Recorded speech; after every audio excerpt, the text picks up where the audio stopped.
It-tender tal-kuntratt tal-organizzazzjoni tal-Karnival fetaħ u għalaq f'inqas minn siegħa fis-sfond ta' kwistjoni li nqalat fih dan is-Segretarjat Parlamentari responsabbli mill-Kultura. Iktar kmieni dan ix-xahar dal-istazzjon staqsa lis-Segretarju Parlamentari għall-Kultura u l-Gvern Lokali José Herrera dwar it-tender biex ikunu aġġudikati is-servizzi ta' seating, infrastruttura, dwal u sound matul il-festi tal-Karnivali ta' din is-sena.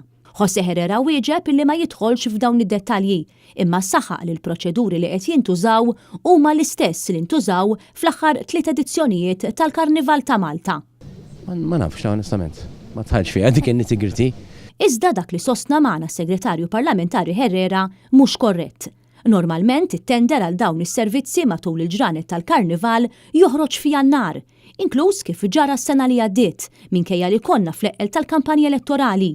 Iżda l-Karnival ta' din is-sena sa nhar il-ġimgħa li għadda 7 ta' Frar inqas minn xahar il-bogħod mill-Karnival ma kien għadu nħareġ ebda tender.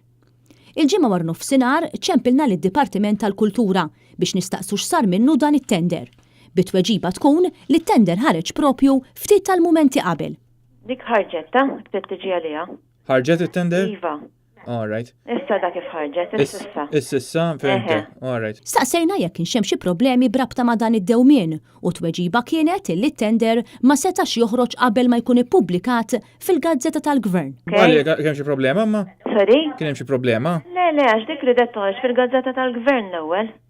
Fehmtek. Ma stajniex noħorġuha qabel ma toħroġ fil-Gazzetta tal-Gvern. Iżda fil-Gazzetta tal-Gvern li ħarġet il-ġimgħa stess ma kien hemm ebda referenza għal dan it-tender u l-uniku tender li jidher u dak għal provvista ta' gabbani għall-ikel u l-lob ta' tfal. Għar minn hekk, minn barra li ma ġiex ippubblikat fil-Gazzetta tal-Gvern, persuni li marru biex jiġbru d-dokumenti ta' dan is-suppost tender għalulhom illi diġà rċevew 3 offerti u t-tender għalaq. Dan kollu finqas minn siegħa mit-telefonata li għamel dan l-istazzjon li fija qalulna li t-tender infetaħ propju f'dawk il-mumenti. Sorsi li tkellmu ma' dan l-istazzjon qalu li kien hemm argument sħiħ bejn is-Segretarju Parlamentari José Herrera li ried li joħroġ tender u Jason Busuttil, id-Direttur tal-Karnival, li ried li jingħata direct order.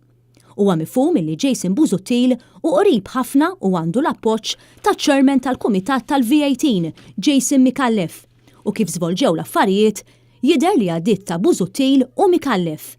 L-informazzjoni li għandu dal-istazzjon tajt li l-istess persuni li nataw il-kuntratt biex joffru s-servizzi kollha għal-Karnival ta' din is-sena se jkunu l-istess li se jagħtu l-istess servizzi għall-anniversarji tal-Festi Nazzjonali kollha li d-dettalji tagħhom tħabbru f'konferenz tal-aħbarijiet f'Kastilja mill-Prim Ministru f'jum San Pawl.